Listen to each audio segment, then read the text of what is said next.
Hola, buenas tardes. Good afternoon, everybody. My name is Stephanie Parra. I'm the Executive Director of All In Education. Welcome to our 15th episode of Pa Que Sepas. We're going to have a conversation today about equity. Can you use it in a sentence? What does it actually mean? What do we mean when we talk about equity in education? So I am so excited to have our guest panelist with us today. I'm going to go around and, just have you all introduce yourselves. We'll kick off the conversation that way with some intros. So why don't we start it off? Actually, Ylenia, you're to my right. So Ylenia Aguilar, you want to introduce yourself? Yes. Hi, good afternoon. Mi nombre es Ylenia Aguilar. First of all, I wanted to thank Ylenia. Thank you, Stephanie, for this opportunity. I'm originally from Veracruz, Mexico. I was born there, but was privileged to go to school in Mexico City, and then came to the United States when I was a young child. And my mother, who is from Sonora, the border, she immigrated from Nogales to the United States. That's how I ended up in Tucson. I attended more than 15 different public schools. My mother was undocumented. I was undocumented. I like to state that because I know that my story isn't unique. Many people share that story. I'm grateful to be a product of public education. And I'm the mother of two boys, two teenage boys, a 17-year-old, almost 18, and a 13-year-old. I also serve as a school board member. I'm the school board president of the school district that my youngest son attends, the Osborne School District in Phoenix. And I also work for Chicanos por la Causa. I'm the education advocacy manager. But I would say that the most important role that I have is that of being the mother of these two boys. And that's a little bit about me. Thank you so much, Ylenia. Dr. Franco. Yes, welcome everyone, and thank you so much to All in Education for hosting these really important conversations. It's really been exciting to see this series develop, and certainly appreciated the opportunity to have been a part of one prior in the series. So my name is Marla Franco, and I serve as the Assistant Vice Provost for Hispanic Serving Institution Initiatives at the University of Arizona. I worked in public higher education for 21 years across two different states, California, which is where I'm originally from, and certainly Arizona, and really enjoy the work that I do. I've had the opportunity to engage in quite a number of positions and areas within higher education over that 21-year period. I'm also serve as a board of trustee locally to San Miguel High School, and that really gives me an opportunity to stay well connected and committed to advancing equity within K through 12. I too am a mother. I have a 15-year-old son and a 12-year-old daughter. And they certainly keep me busy and also definitely committed to advancing this type of work, because it's not just professional, but it makes it very personal, right? I am a first generation college student, college graduate, times 3.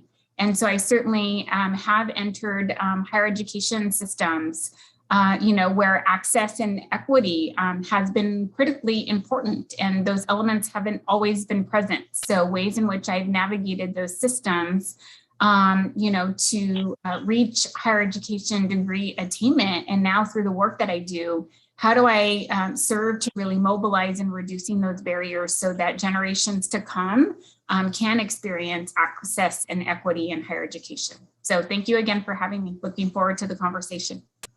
Thank you so much, Dr. Franco. And finally, Johamna Hernandez, you want to introduce yourself? Thank you. Yes. Hola, mi gente. My name is Johamna Hernandez. Again, thank you to the All in Ed team for hosting us.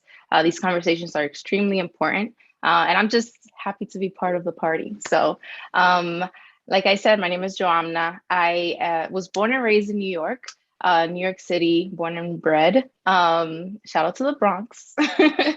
I am a proud daughter of immigrants. My parents immigrated from Dominican Republic, and I am the oldest. So I have 5 sisters and a brother.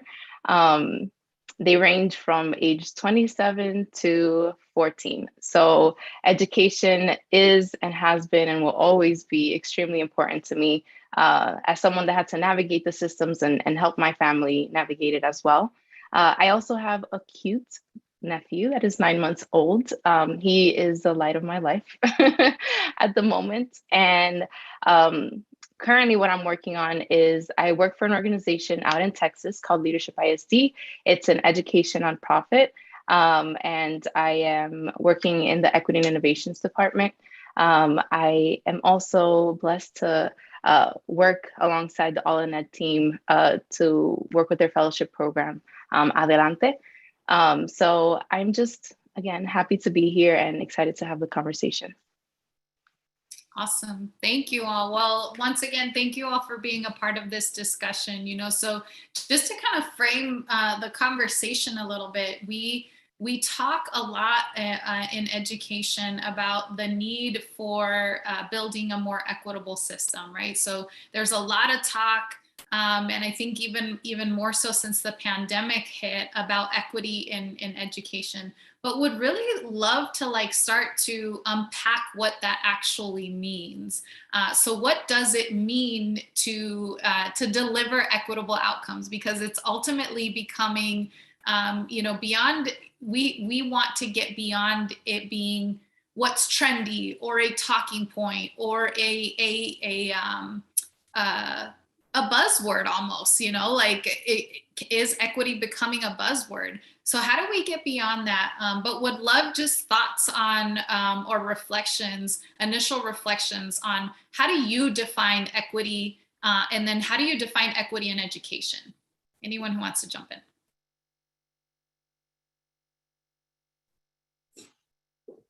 I can start.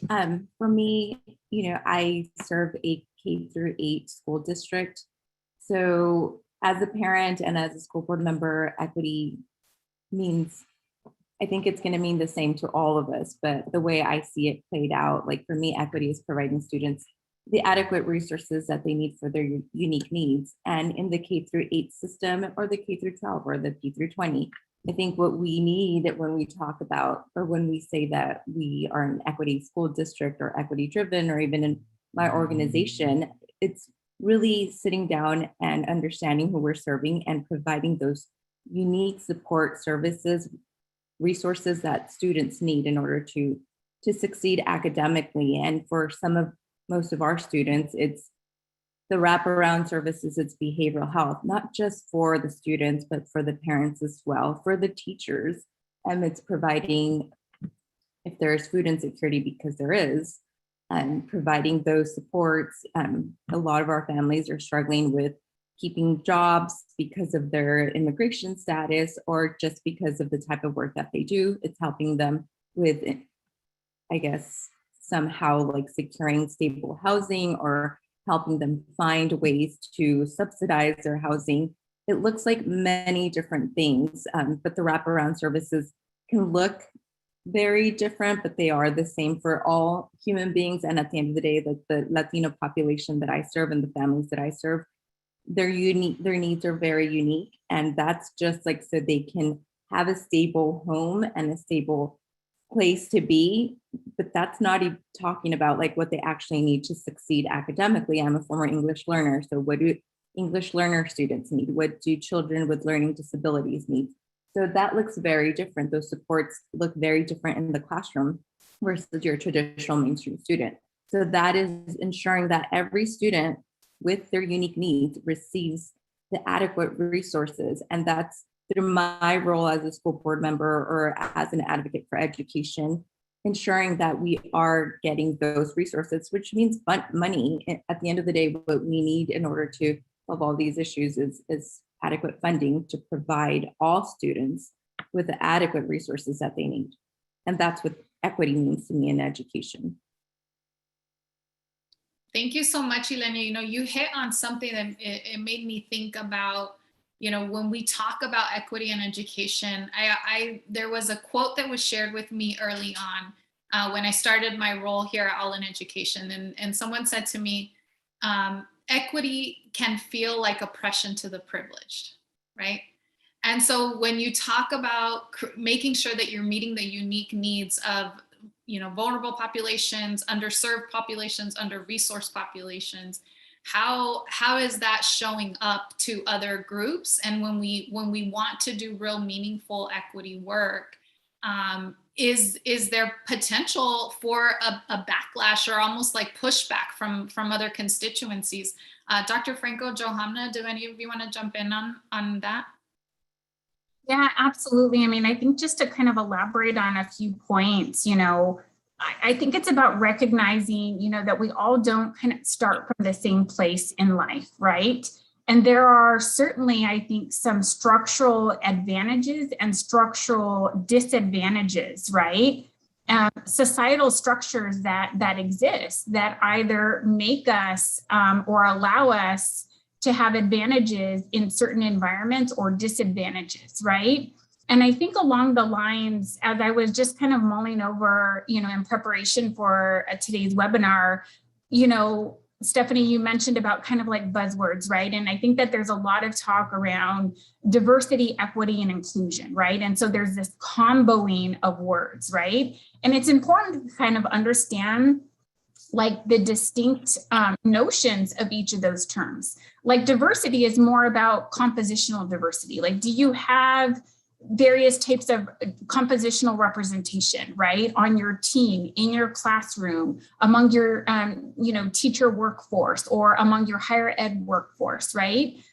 So compositional diversity, like, is one thing. I think inclusion also is another thing. There's perhaps a recognition, right, about understanding who a person is, and really kind of bringing them in, providing a sense of belonging and welcoming, right? But I think one of the things that I appreciate perhaps about ideas connected to equity, for me, it's a very action-oriented word, like it's a verb. And it should elicit action. It should elicit kind of a thought-provoking action, right? And so what are the unique needs of a particular student within our educational setting? Also making sure that we approach it not from a deficit lens. So what makes you different, right? Doesn't necessarily, it can actually be viewed as an asset. And sometimes we don't hold those asset-based beliefs or asset-based understandings. And so, I think it's very much action-oriented in terms of understanding who our students are. And then really kind of the intervention needs to be done on our part. How do we change our own structures, our own policies, our own decision-making, our own resourcing structures, right? Our own support systems, to really account for the unique needs of the population within the state of Arizona. And so for me, I think one most important thing to convey, it's like a verb, it's an action, right? And so would love to kind of certainly hear thoughts from others along those lines. Yeah. No, I love that. I think, and that's definitely how we think about our work at All in Education. Our team is certainly operating with a sense of urgency around this work because we know how critical it is to meet the moment, meet the needs of a very large population of Latino students, BIPOC community, low-income families, that are a growing majority in Arizona, right? And so I love that you said equity means, to you, it means action. It means jumping into action. Johamna, anything you want to add? And then I'll also, if you want to kick us off with, like, you're working with our team, you support the work here at All in Ed. So why do you support the work of equity in education and the mission of All in Ed? Thank you. I love what you said, Dr. Franco. It is definitely an action word. I think that most importantly, our communities need to be at the front, right? And they need to be the ones leading the charge. A lot of times, all these decision makers are sitting down at these tables and they make these decisions that are not really helpful, right? And they think that they know what our communities need, but they're not asking or engaging our families. So I think that is, right, creating a longer table, bringing more seats, right? That's equity too.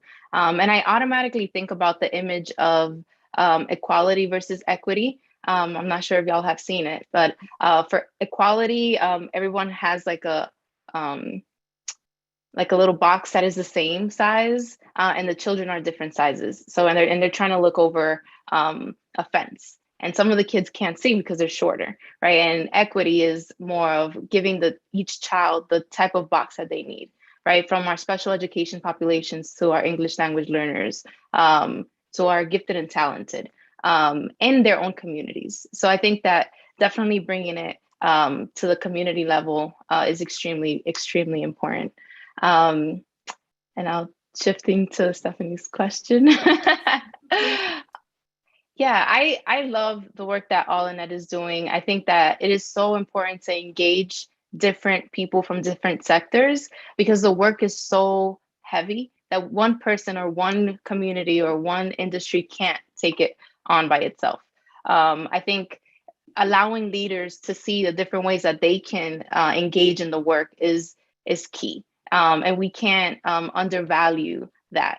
I think that being able to show people the skills, right, and exposing them to different things is so important, because at least from me, right, this is so personal. My parents are immigrants, and I had to translate a lot of applications and do all the things that as immigrants and children of immigrants we have to do oftentimes for our parents. So for me, I know that this is beyond me. I want to be able to help people see their power and their influence and the great things that they can do. One of the things that I often think about is during one of our sessions, fellows are so engaged in like learning about how finance works, right, when it comes to education. And it's mind-blowing because it's so complicated.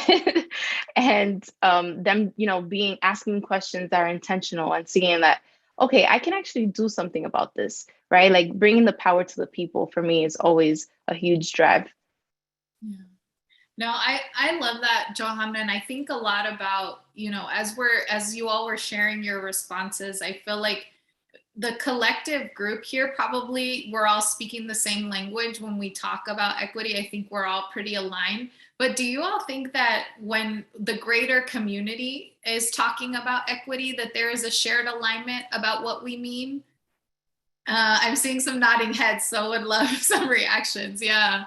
No, and I would say it kind of goes back to my comment about this conflation and comboing of these terms like diversity, inclusion, and equity. It's like, no, it's not diversity, right? Equity is not diversity, right? Equity is not equality, right? So it's not about giving the same to everyone. And so I think it's certainly less understood or even misunderstood. And so I do appreciate, Stephanie and All in Education, really kind of getting folks to speak more concretely about what some of this looks like in practice, in commitment, right? Because I think for some of the people perhaps who aren't along the same line of thinking, it may not necessarily be because they don't want to. Maybe they just haven't thought about it in the ways that we're thinking about it. And with some introduction and awareness building and modeling of what that could look like, for some segment of the population, that's enough to get them to really think about things more so with an equity lens as they make decisions, right? As they hire people, as they educate our students, as they set up criteria or guardrails around our educational system. So, I just once again appreciate what we're doing, because I think it's hopefully helping to further the work, further our understanding around it, right? And get others mobilized in the effort. Yeah. No, I think it's so important. Any other reactions, Johamna or Ylenia, to that? Are people, are we speaking the same language, or is the greater community kind of understanding what we mean when we say equity?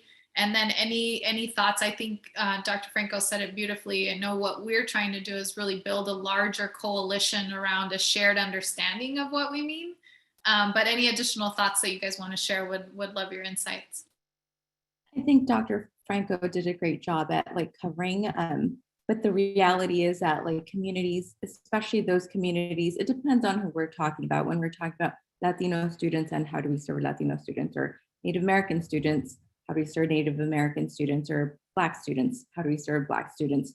So I think at the end of the day, we feel, at least I do, and this is like an example that I'm going to give, until there was no parent on the board. And I was the only person who represented the parent voice. And I was the first Latina, the first Latino voice in a school district that provides a program of dual language. No one on the board was bilingual, was Latino, understood what dual language meant, because no one had participated in it. So I'm giving this example because most people understand the term equity, but they don't know what that looks like. And you actually have to like share sometimes. That's why it's important to have an organization like All in Ed, because it is people who are gathering and who are educating the community about our needs. So that is the piece that the community lacks. They may have good intentions, but they don't know what that actually looks like for the communities that they're serving, whether they're Latino, Black, or Native American, or Asian. Like they don't know what that means for those type of communities. So that's why it is important, what Johamna said, to bring people to the table who can be those decision makers, because there is no one better to make those decisions for a community than someone from the community who has not only the lived experiences, but the understanding of how the communities work, and the trust in the communities. Like my mom was undocumented and I was undocumented. I can communicate with families who speak English, who speak Spanish, who share very similar experiences than mine. They don't have to be Latino. And they have a trust in me because I am a parent. I am invested. I'm there every single day. So we can't really talk about equity until we understand really what this means, and really understand how this looks like when we're talking about like a school district, whether you have it on your mission statement, vision statement, or your strategic plan. What do those actions look like Dr. Franco said? At the end of the day, it's an action. What are those actions, and what are those actions that your school district is taking, not only to support the students, the families, and the teachers? So we can say that we are living, a living example of what equity means.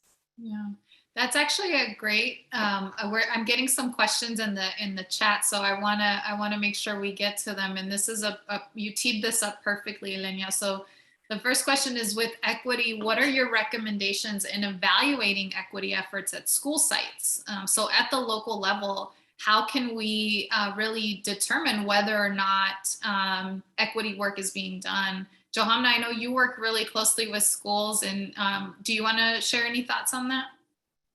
Yes, absolutely. I think the first step is looking at your data. Data is extremely important, and disaggregating that data by race, right? And by special populations.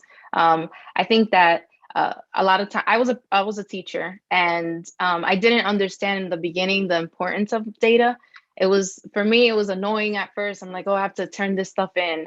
But when I finally sat down and looked at it, and the data says a story, right? And you can't try to make anything up because the numbers are there, right? So identifying what populations are being affected which way, like what, usually what I've seen in my experience, students from the darker skin tones, right, are the ones that are at the lowest, right? But performing the lowest, not getting the resources they need, because a lot of times the teachers or people around them have preconceived notions of, oh, this child doesn't want to learn, or they're acting this way because of this and that. So I think that definitely starting off with looking at the data and getting the conversation started around what are our own biases, what are our own journeys in terms of race and racism. So. No, thank you so much for that, Johamna. I think there's I was having a conversation with a colleague, a higher ed colleague actually, and Dr. Franco, I'd love your thoughts on evaluating equity in higher education. But there's always a quick need to pull out the magnifying glass and look at what others are doing wrong, but what we really should be doing is pulling out the mirror and looking at ourselves, right? What are we as leaders in institutions, leaders in organizations, leaders in community doing to contribute to the inequity in the systems that we oversee? So I think there's the point of looking to the data doesn't lie, the numbers don't lie is so critical. But Dr. Franco, anything you want to add from the higher ed lens? Yeah, I really appreciate that question. I mean, it's definitely a focal point around a lot of our efforts at the university and with my work. And so, I think oftentimes, we are looking at data, right? To tell us, who's applying to our university, who's even in the applicant pool, right? Who's getting admitted, who's actually enrolling. Of those who enroll, right? 1 year later, how many of them are retained within higher education? How many of them are still there with us, right? What's the rate of graduation at the 4-year marker? What's the graduation rate at the 6-year marker, right? Also looking beyond that, looking at employment outcomes for those who have aspirations for pursuing graduate studies, right? How many of them are applying and getting accepted? But along the line, Stephanie, of what you mentioned is that not only do we have to look, that's kind of our first slice, to be honest, of the analysis and critical introspection that we need to do. We need to then take it further to say, okay, we might see some parity or inequity in those outcomes, and really ask ourselves the hard questions of why. Because oftentimes it's not necessarily at the fault or detriment of the student. It's some of those structural, societal, right, disadvantages that we kind of alluded to. It's our own practices and policies. It's our own organizational cultures within our educational institutions, right? It's, the inability for our students to see themselves reflected in the curriculum and the pedagogies within the classroom. It's their, lack of role models in terms of faculty and staff in color or administrators of color. So to make sure that we're also thinking about all those contributing factors that are the levers that either facilitate or impede some of the outcomes that we desire for our students.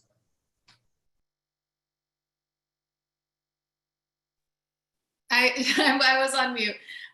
Just to add a little bit to that, or dig a little deeper, how, I feel like there's an initial analysis, right, of looking at the data, looking at the numbers, but then how do we get to outcomes?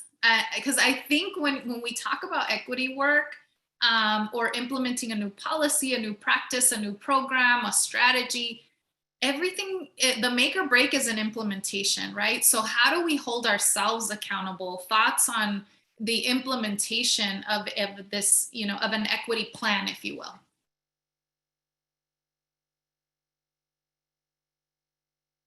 Or just self-accountability,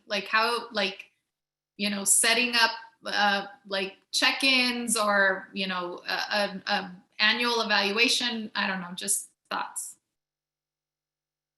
I'm not an educator, but as a school board leader, I think one of the most important things that we do, which John mentioned, is looking at the data, right? We're not just looking at English learners or students with learning disabilities or gifted students. We're looking at discipline data. We're looking at everything across the board. And how do we better support? Like now with the pandemic, we are not looking at our losses as losses. We're trying to be positive in the way that we look at this data, and how do we look at this as a learning opportunity to bring these children to where they need to be at. So it is setting and planning, but most importantly, looking at the data and having a plan set forth, and ensuring that everyone in your school district, and especially the administrators and the people who get to make the decisions, understand that this data is critical. That's why it's important for school board leaders to ask for the disaggregated data, to look at the disaggregated data amongst each other with the superintendent, because that, like everyone has shared, is the most telling story of what is happening in your school district. And just like Dr. Franco said, like the whole curriculum that reflects the student population, that is important starting in preschool. Children identify and look at themselves and start knowing and assessing their value based on what they learn as very small children. So ensuring that we have all of this curriculum that reflects all histories, that we are ensuring that, for example, for English learners, we have dual language programs that will support them through their academic process. For discipline, ensuring that we have proper supports and programs. So everything, every story, every data tells a story, and what support systems, or educators know what support systems need to happen in order for them to go from where they're at to where they need to be. And I think that that is one of the most important roles that school board members play, is ensuring that they are looking at the data and that they are providing, because our role and responsibility is to manage the budget and allocating these funds adequately so these children can receive the adequate support services that they need. Yeah. Thank you so much, Ylenia. And I'm getting other questions in the chat, so I want to make sure we get to them. And you mentioned, looking at curriculum. So one of the questions is, can you talk about equity in curriculum? How do you weave equity into different subjects? Math and science come to mind. History is evolving to be more inclusive and culturally responsive, therefore more equitable, but other subjects seem to be a bit more challenging. So that's the question. Any thoughts or reactions to how, when it comes to things like math and science or things, how we can make them a bit more equitable in the curriculum? I don't know if Johamna, Dr. Franco want to speak to that. Yeah, I mean, I can certainly offer an example. Actually, we just started year 2 of a federally funded grant through the U.S. Department of Education in direct connection to being a Hispanic serving institution. And one of the ways that we are prioritizing some of the funding and really building out capacity regionally within Southern Arizona in particularly, is that we have a math faculty at the University of Arizona that we're working with, and she is actually working both with our local high Hispanic enrolling school districts, along with our neighboring HSI, Pima Community College, on the development of a culturally responsive pre-calculus dual enrollment course. That is developing not only the curriculum, but also the teacher training opportunities to help build out their capacity so that the sustainability of the effort is both in the curriculum that's being developed and the teacher professional development that will stay intact so that teachers can support this type of work. And what I mean by culturally responsive pre-calculus, and it can be done, what I mean by that is that the curriculum is asset-based and place-based. I don't know if you've ever kind of come across some of those ACT or SAT or GRE types of questions where they were clearly designed by people who don't live in the Southwest, right? And so there's certain things that there's context to the problem. For example, really the problem is trying to ideally assess your knowledge and skill around a particular concept. But the way that the problem is developed, it's culturally done out of context that you would ever know about, right? Based on your geography, based on different elements of your upbringing, right? I don't know anything about yachts, but if a problem was based on knowing about yachting, I would kind of already be at a disadvantage, for example, to approach that question. The chances of me accurately, right, demonstrating my knowledge about a math concept would go out the door because I don't know about yachting, for example. So what's great is that we are incorporating and really framing the development of the curriculum and the pedagogies around asset and place-based math curriculum. And that is in development, but we look forward, we're super excited to fully launch that course next year. And what's great is that we're doing it in community with others. We're doing it in community with our local teachers at our Hispanic enrolling high schools. And we're gonna beta test it out with students before it even kind of goes full-fledged, right? And so I think engaging your the very population that you seek to serve, engaging them in the process is so critical, I think, to equity-informed work. That's awesome. That is phenomenal. I'm so excited to see that come to fruition. Thank you for taking that on. And we're still getting more questions. So thank you all for, if you do have questions, please continue to put them into the chat or into the Q&A, and we'll get to as many as we can. So this next question says, oftentimes we have the ability to be agents of change towards equity, but the institution itself acts as a huge barrier for change. How do we break the facade of institutions doing the bare minimum towards creating change? I thought that was a great question because it's tough. I love the question, but I also want to go back to the other question real quick, if that's okay. I love that, Dr. Franco. Number one, like, I would love to know more about how that goes. I think that there's a huge part of, and I think it ties into this question too. A lot of teachers or administrators get checklists. It's about making it more than a checklist. I think it's it's like a lifestyle. It sounds kind of, but making it a lifestyle, right? And making it, making equity something that is not only required, but also modeled, right? In terms of how you lead your staff and how the resources that you're providing your teachers. It's a transformation, right? That starts from the top down, because it can seem like such a daunting task, especially as a teacher.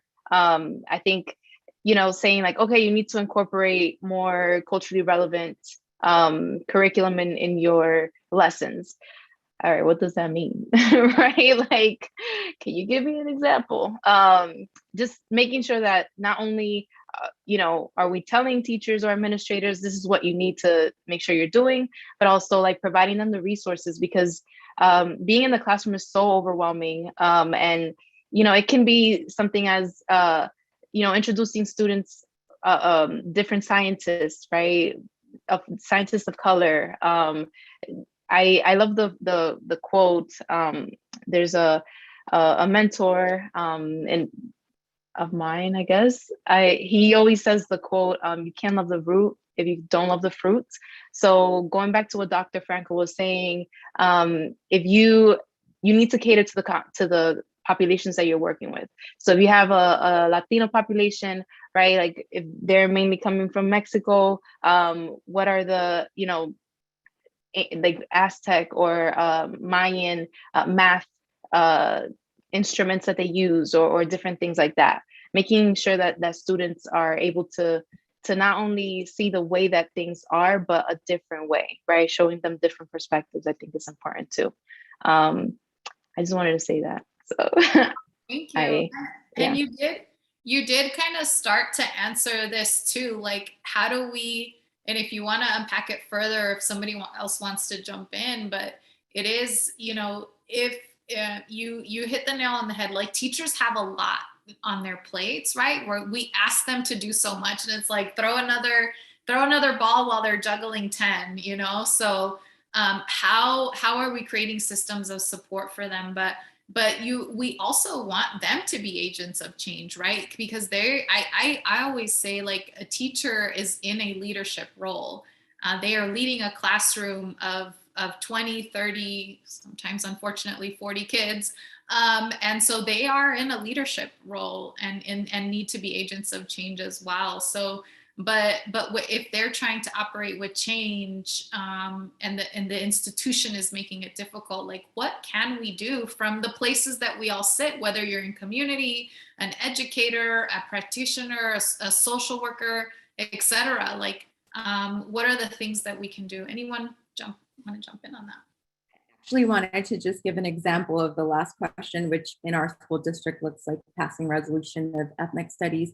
we already have a dual language program where we obviously like promote bilingualism, and in our school district it's Spanish, and that's supporting, we know that in our state, since we're an English only state, most of the students who receive dual language or who can participate in dual language programs are not the native Spanish speakers, but the affluent non-Latino students. But we in our school district, we're a Title I school district, so we are very successful with our student population. And it's not just that, it's passing resolutions to ensure that we're teaching ethnic studies. So it's all histories. So all children, histories can be validated, and so they can grow up to be compassionate, critical thinkers of this world, because we know that that's what bilingual education does, and that's what history does.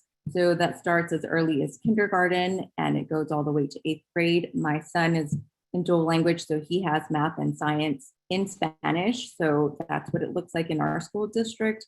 And our scores reflect the success of what is happening in our school district. And to answer your second question, I think that we need to continue to empower our teachers. Like you mentioned, they are our leaders, but we should also empower our parents, because they can also be agents of change in the school district. I'm a perfect example. I was a parent who was working in the community gardens in my children's school. I'm actually from Tucson. I started in Tucson, and I'm a proud Wildcat as well. But yeah, that's how I started, was like by just organizing and being a parent. And I started as a parent through the University of Arizona in the community garden workshop class. But I was the only parent who was a student as well. And I think that teaching parents how to advocate and how to be agents of change is also very important and critical. And empowering your teachers and giving them the flexibility and the trust so they can be the best leaders for their students, because they know those kids. They know those kids better than most parents know their kids. So they know what's going to work, and giving them that flexibility and trust so they can, empower their students so they can be successful. I think that's key as well. Absolutely, we would agree at All in Education. We work really closely with parents and believe that they are a true, we have to create a real partnership between schools and families if we're going to close the opportunity gaps and attainment gaps in the education system. So Dr. Franco, Johamna, anything you want to add to that question about, how to be a change agent when an institution can create barriers? I think, a few thoughts to offer. I think one thing is, don't do this work alone. I think that there is great power in numbers. This work, as many of the panelists probably know, it's long, hard, and arduous. I think many of us do it because we're just so incredibly impassioned and emboldened to provide a leadership both in our homes and school districts, in our communities, throughout the state, throughout the nation, to do this, because we feel like it's what's needed, it's what's right, it's the way to proceed forward. So don't do this work alone, because I think that it can perhaps be overwhelming. It's hard to maybe see the needle move. And I think, at times it can be, disparaging a little bit. It can be a bit of an uphill battle, right? And so I think doing it in community with others is empowering in and of itself, right? And I think it also can be affirming, and folks could really find opportunities to lift each other up in this work. And sometimes when you need to take a step back and kind of rest your wings because you're weary, somebody else can lean into the forefront and still carry the advocacy and the effort forward. But I guess, it all comes down to not doing the work alone. I love that. I think that's so powerful and so true, because when you do take it on and you're on your own, it's very easy to burn out, to get tired, and to just say we're never going to do it. It's very, very easy to get jaded in this work. So having a team, a community of folks who are rallying behind a shared vision is so powerful. Joe, anything you want to add? I think, I mean, I can't echo enough what Dr. Franco and Ylenia said. I think also just educating yourself, I think that's important. Taking initiative on learning how you can be a better, if you're a teacher, or if you're a community member, or if you're a parent, just there's so many resources out there for you to be able to lean on. And I can't echo what they said enough, like lean on community, and definitely, don't be afraid to push and hold people accountable, because that's extremely important. Thank you all so much. I think we have time for one more question, and then I want to wrap us up with the two questions that we ask at the end. But just to kind of summarize the conversation, if you each can share what does equity in education look like to you, and then who do you see that's doing it really well, and who is not, if you have an example of who's not doing it well. But would love to uplift the bright spots, right? Like, who have you seen in the community that's doing really great work, folks that we can learn from, or just share a vision of what does it look like to you to do it well? Who wants, Dr. Franco, you want to kick us off? Yeah. Yeah, I'll share. So, one of the, I guess, bright spots that I've observed, and there's many partners involved, and I almost don't even want to name names because I know I'll just forget people and I'll butcher it and I'll feel bad. But there's some amazing partnerships that are continuing to develop between the University of Arizona and Sunnyside Unified School District, which is, our neighboring district. It's right there, right? And, I think that equity, for an aspect of equity for me is that, as, a large public HSI land grant university, we have our community to answer to. And I always want this community to know that the U of A is their home. And the U of A is accessible to them and their families, and not just accessible, but I want it to feel a particular way for them.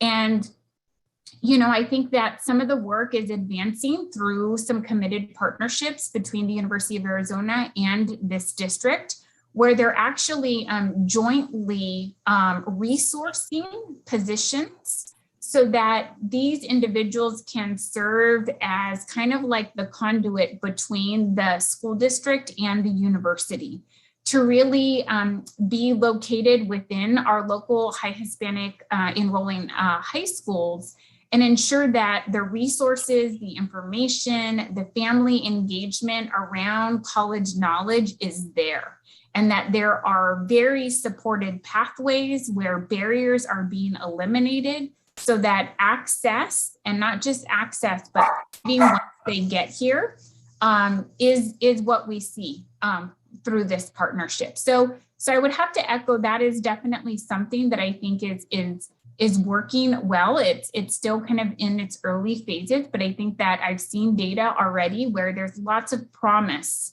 to where this can go. So I'm excited to see those partnerships really thrive and benefit students from our local communities, their families, our region, and the state. That's awesome. And sorry about my Chico had to make an appearance, of course. Ylenia knows Chico, so I saw her laughing. But thank you so much for that response, Dr. Franco. I'm very excited to see how that continues to develop. Ylenia, you want to share? Of course, I'm going to brag about my school district and our partnerships with Valle del Sol, who provides behavioral health services. We recently entered into a partnership with AFRA Arizona, who's provided a $2 million grant for electric buses because transportation is a need in our communities. Source, which provides access to potable water in our schools through a hydro panel. We have so many partnerships that I cannot remember all the names, but when we talk about wraparound services, that's what I'm talking about, is ensuring that we don't just have violence next door to us. They actually send behavioral health experts and techs to our school. In a classroom, they provide counseling services to our family, students, and our teachers if they need them. So this isn't something that we're just partnering up and go and receive their services when we need them. It's they're in their house out of our school district. And we partnered up with Mountain Health Park. So we are very lucky. We're in Central Phoenix and we have access to so many resources and opportunities. So I'm grateful for that. I know that not every school district has those opportunities, especially when they're in rural Arizona. And I think I want to highlight your work in All in Ed. You guys are starting off on the right foot, and you're, doing the right things and training parents. And I think that, the results at the end right now, it's so soon, but I know that once 2 years pass, we'll be able to see these amazing results. So I want to give you guys a shout out for the work that you're doing. It looks impressive. I'm only an observer, so I don't really know what's going on. I'm a participant, but I will say that our partnership with the University of Arizona, it's ASU. We have partnerships where they have provided internships with teachers from Argentina who have come to our school district because we're dual language. And then the last teacher program that we had through ASU, where they provided student teachers in our dual language programs, and they all graduated, and we were able to hire many of them to stay in our district and teach. They were all bilingual student teachers who graduated from ASU.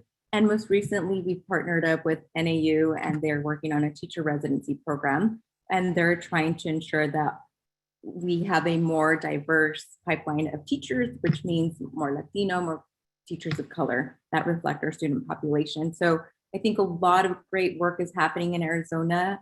It takes all of us together to make this a better state to live in and to give these children the opportunities that they need to be successful in life.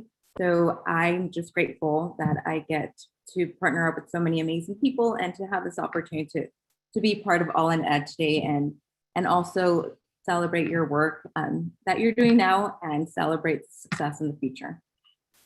Thank you so much, Ylenia. Really appreciate the plug and the shout out.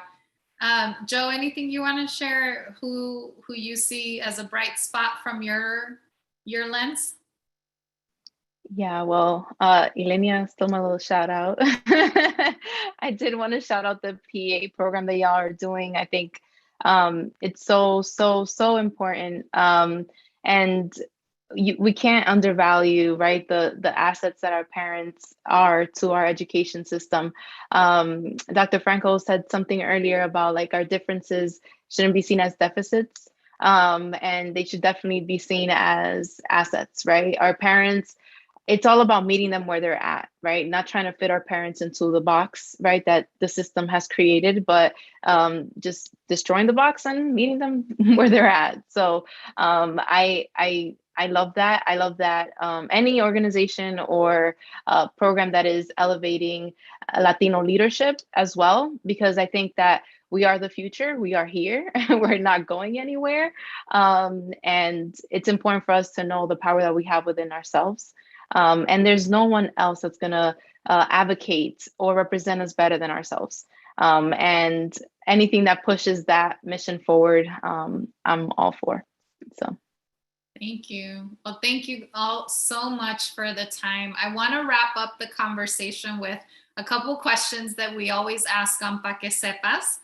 So imagine that All in Education is updating the infamous Loteria card, the icons on the card, and we've asked you to submit a suggestion for consideration. Who or what Latinx, Latino, Latina cultural icon would you suggest and why? Who wants to start? I can start. So I usually say the same person over and over, but I wanted to try someone new because as I read this question earlier, I thought about Slater from Saved by the Bell because I was very young when I used to watch this show when I immigrated to this country. And he was the first Latino or person of Mexican descendants that I saw on TV who was a protagonist of a very big, successful American show.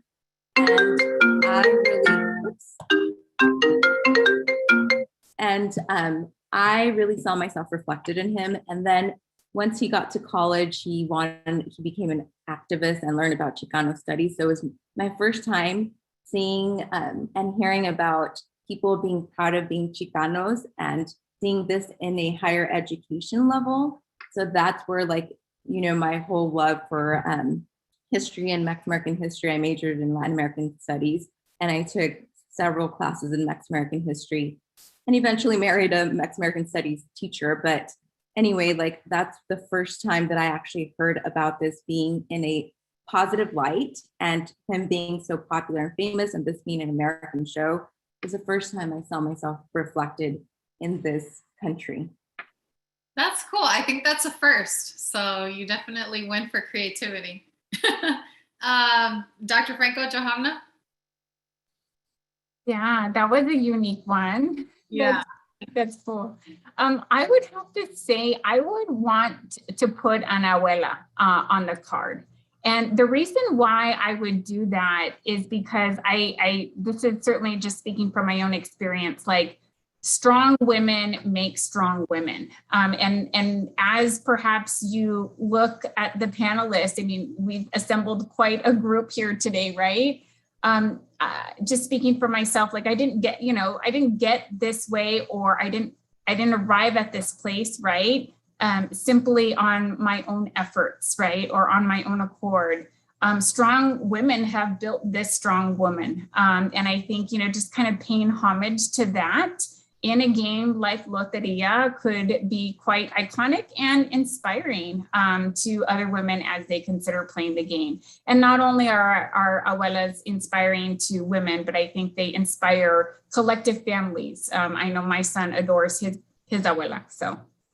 I love that. I absolutely love that. It's so true. The matriarch of the family, keeping everybody together and in line when you need to be in line. Joe? Yes, my person would be Celia Cruz. I love Celia. I think that she's an amazing representation of Afro-Latinidad. She was unapologetically herself. She went through so much to get to where she got to, and her music has transcended her. And I think that for me as an Afro-Dominican, it's amazing to see someone that had all this melanin and could be fully herself, and just, you know, with her wigs and her outfits, she was just inspirational. And every time I listen to her, I can't help but smile and just be grateful for life. So Celia would be my person. I love it. I love that so much. All right, and the last question. So consider how you feel today and right here, right now. If you could cancel or throw la chancla at one thing, what would it be, and why? What would you throw the chancla at? For me, right now, it's like, it's still 80 degrees and we're in December, so I'm throwing the chancla at the Arizona weather. I think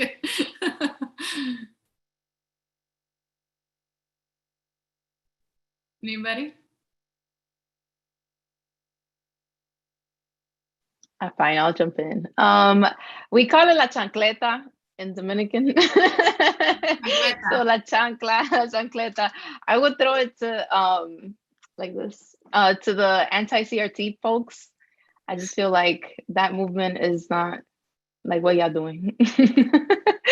I feel like there's so much miseducation there, and, like, you know, there's this narrative that's being created that is not helping our students talking about equity, right? Especially our Black and Brown, BIPOC populations. So they will get my chancleta. Thank you for adding the chancleta to our vocab at All in Ed. Anyone else? Dr. Franco, Ylenia, that you have something you want to throw the chancleta at? Yeah, I would say anti-science perspectives. We are knee deep in year 2, and we have moved on in the Greek alphabet to Omicron.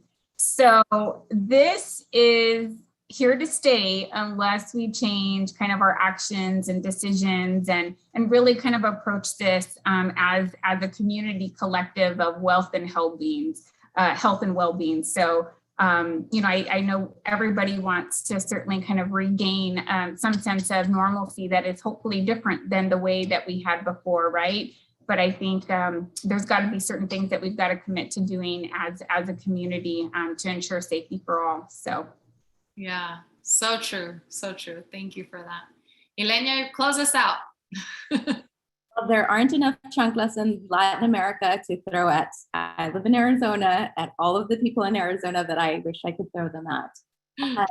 So instead of people, because a lot of bad things should be happening in our state to our children, but they do because of bad people. So just to lack of funding, because we need funding to adequately educate our students. So I'm not going to throw it at anyone, but I'm going to throw it at a lack of funding in education.